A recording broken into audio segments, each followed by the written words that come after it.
Assalamualaikum warahmatullahi wabarakatuh. Saya Doni Prasetya Adi akan mempresentasikan rancangan aksi perubahan yang berjudul Akselerasi Layanan Informasi Zona Nilai Tanah melalui layanan mandiri pada kantor pertanahan Kota. Hal yang melatar belakangi adalah situasi problematika dan isu strategis unit organisasi. Kondisi existingnya adalah yang pertama adalah kegiatan inventarisasi tanah instansi pemerintah tidak optimal karena minim pendanaan yang hanya dari DIPA rupiah murni. Yang diharapkan adalah terlaksananya kegiatan intip yang optimal dengan bantuan dana dari pemerintah Kota Pekalongan sebagai salah satu pemangku kepentingan dalam pengelolaan aset. Isu yang kedua adalah belum maksimalnya pemanfaatan data ZNT untuk variabel penentuan NJOP serta data BPHTB serta secara host to host antara pemerintah kota dengan kantor tanah. Yang diharapkan adalah terlaksananya kegiatan pemanfaatan bersama data ZNT sebagai salah satu dasar perhitungan NJOP untuk BPHTB dan sekaligus host to host data BPHTB antara kantor pertanahan dengan pemerintah Kota Pekalongan. Isu yang ketiga adalah layanan informasi zona nilai tanah tidak dapat berjalan sesuai SOP karena fungsi loket tidak maksimal. Yang diharapkan adalah terlaksana layanan informasi ZNT sesuai SOP dan terlaksananya inovasi layanan sebagai terobosan perubahan sekaligus penyelesaian masalah. Terakhir adalah permasalahan pembebasan lahan acap kali menjadi penghambat dalam pelaksanaan pengadaan tanah sehingga resiko tercapainya tidak tepat waktu dapat terjadi. Diharapkan adalah terlaksananya proses pengadaan tanah sesuai SOP untuk meminimalkan masalah. Dari isu-isu tadi yang telah kami kemukakan, kita melakukan pemilihan isu strategis utama di organisasi dengan melakukan penilaian melalui metode ASTRID, aktual, spesifik, transformasi, relevan, inovatif, dan dapat diimplementasikan. Kita dapatkan bahwa isu pada poin C mendapat penilaian tertinggi berdasarkan analisa penulis dari setiap komponen atau indikator penilaian dengan pemberian bobot pada masing-masing indikator. Isu IC ini adalah terkait dengan layanan yang tidak sesuai SOP pada layanan informasi zona nilai tanah. Isu pada poin C juga masih sangat aktual dikarenakan merupakan layanan yang dapat dipergunakan sebagai layanan online. Di samping itu tertuang dalam pidato Menteri ATR BPN pada peringatan Hari Agraria Nasional pada tanggal 24 September. Relevansi spesifik dan transformasi mendapatkan penilaian yang relatif sama dengan isu yang lain. Dan terdapat masalah yang spesifik dan krusial untuk diselesaikan dengan melakukan sebuah transformasi. Nah, segi inovatif mendapatkan nilai tertinggi dibanding isu lainnya. Isu ini dinilai dapat mempunyai daya jual karena sejalan dengan era 4.0. Setelah kita menentukan isu utama, kita mencari akar masalah dari isu utama tersebut. Kita menggunakan alat analisis metode Fishbone. Di sini kita menganalisis 5M. Tapi setelah kita analisis 5M, yang menjadi masalah dari layanan informasi tidak berjalan sesuai SOP terkait masalah money, metode, dan material. Yang langkah selanjutnya adalah kita memilih gagasan inovasi. Kita menggunakan teknik SOAR. Dengan SOAR ini, segala sesuatu yang ada di sekeliling kita dan di internal kita, baik itu bersifat positif maupun negatif, kita giring untuk dijadikan sebuah pemikiran yang positif. Dengan berpikir positif, kita akan bisa melakukan sebuah proses pemikiran kreatif.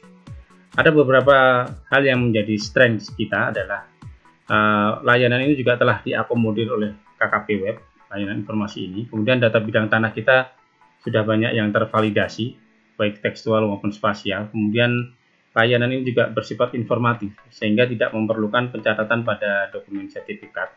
Kemudian outputnya bisa dipakai untuk kegiatan yang lain, misalnya untuk perhitungan PNBP, bisa dipakai salah satu variabel dalam penentuan NJOP. Kekuatan kita yang terakhir adalah tidak melakukan peretasan terhadap aplikasi KKP Web yang telah ada. Kita hanya melakukan bridging. Opportunities yang kita punya adalah data ZNT ini adalah satu-satunya produk pemetaan tematik yang telah terkait dengan layanan pertanahan. Kemudian peta ZNT merupakan satu-satunya peta tematik yang merepresentasikan harga pasar tanah dan diderinasi menjadi zona nilai tanah. Kemudian peta ZNT ini juga diupdate setiap tahun. Kemudian di beberapa kabupaten kota telah dipergunakan untuk variabel dalam penentuan NJOP untuk BPHTB, PPB, dan PPH. Kemudian berkas-berkas yang disampaikan sudah dalam bentuk digital dan layanan ini juga paperless. Inspirasi yang ada adalah layanan elektronik akan memaksimalkan kinerja dari sebuah layanan yang telah dilaksanakan di ATR BPN. Dengan transformasi layanan yang dilakukan, akan mempermudah pelanggan dalam memperoleh layanan pertanahan, khususnya layanan elektronik informasi zona nilai tanah. Layanan elektronik diharapkan akan mampu menjawab asumsi dan penilaian masyarakat kalau layanan informasi ZNT sulit dan berbelit-belit. Kami juga mempunyai slogan cepat, tanggap, inovatif, dan zero keluhan. Layanan ini menjadi aplikasi dari slogan cetik tersebut. Result ada disusunnya sebuah platform digital sebagai sebuah jembatan atau bridging yang mampu mengkoneksikan antara pelanggan dengan pelaksana di kantor pertanahan, dan juga menyederhanakan alur proses layanan. Jadi kemudian juga ada percepatan dari durasi layanan yang lebih cepat, yang semula 3 hari bisa diharapkan menjadi kurang dari 3 hari. Kita atau melakukan 1 hari. Identifikasi strengths, opportunities, aspiration, dan resultnya kita kombinasi dalam bentuk strategi teknik analisa SWOT.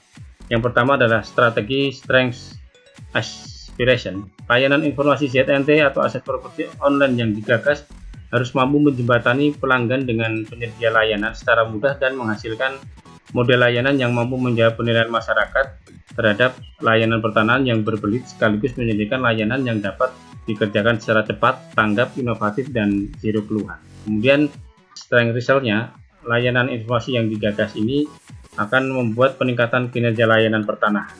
Ini akan mempermudah masyarakat dengan mengurangi durasi kunjungan, bahkan zero meeting, dan pemohon dapat mengakses layanan pertanahan ini di mana saja dan kapan saja. Opportunities resultnya, rancangan layanan ini merupakan layanan yang telah mendukung sistem paperless, jadi tidak perlu kertas-kertas. Jadi pemohon tinggal mengupload datanya dan bermohon di mana saja dan kapan saja. Nanti mendapatkan hasil layanan itu juga bisa didapatkan secara online dan paperless juga. Kemudian opportunities resultnya, layanan yang digagas ini dapat meningkatkan secara nyata dan mempermudah masyarakat mengakses layanan secara everywhere dan every time untuk mengurangi kunjungan tatap muka, bahkan zero meeting. Di samping itu dapat mempercepat durasi layanan lebih cepat dari SOP-nya. Kemudian layakkah layanan ini digagas inovasinya? Secara administrasi, layanan ini layak karena jelas outputnya dan nantinya jelas pembiayaannya. SDM pelaksana DNT sudah mumpuni dan tidak gagal atau gagap teknologi. Secara teknis tidak melakukan perubahan aplikasi KKP web dan hanya merupakan jembatan layanan antara pemohon dengan pelaksana di kantor pertanahan. Dari aspek legalitasnya, pelaksanaan proses layanan masih sesuai dengan Perkaban 1 tahun 2000. Lantas bagaimana terobosan atau inovasi atau langkah-langkahnya? Kita membagi menjadi 3 langkah-langkahnya. Yang pertama, untuk jangka pendek kegiatan 2 bulan. Sosialisasi kepada stakeholder bahwa adanya layanan mandiri zona nilai tanah yang masih bersifat full online hanya untuk pemohon-pemohon khusus atau PPAT dan semi online untuk masyarakat umum. Kemudian yang kedua juga kita lakukan penyamaan persepsi bahwa laman ZNT ini adalah sebuah jembatan antara pemohon dan kantor pertanahan, dan pelayanan tetap dilaksanakan sesuai dengan ketentuan yang berlaku.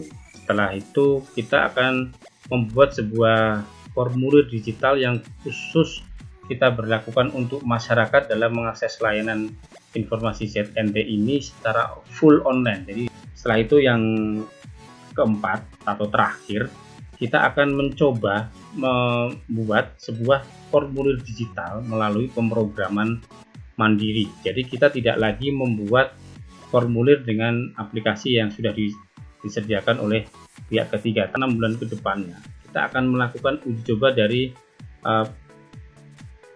formulir elektronik yang kita buat secara mandiri tadi.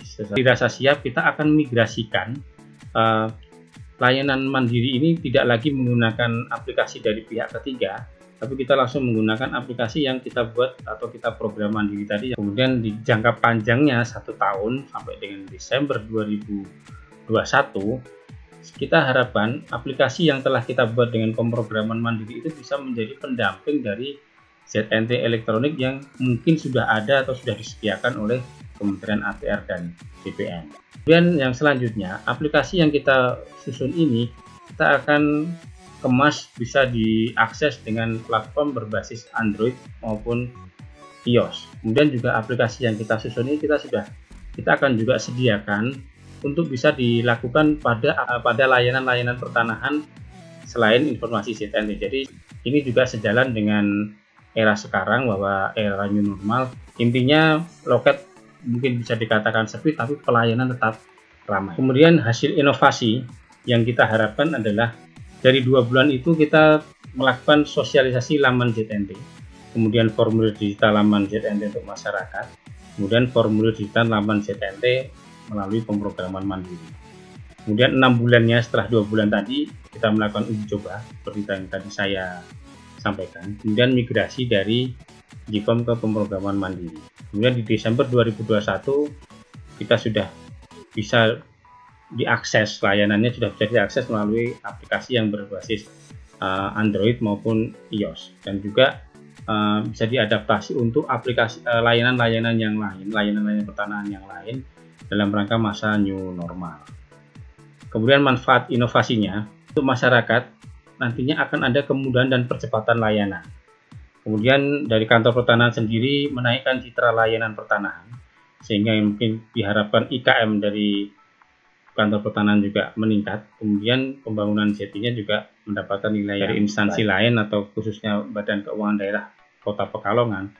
Dengan adanya percepatan dalam layanan itu mempermudah self-assessment perhitungan BPHTB maupun perpajakan daerah yang lain yang terkait dengan zona nilai tanah. Dari trader sendiri, ini merupakan sebuah bentuk aksi perubahan dari kondisi sebelumnya ke perubahan yang lebih baik.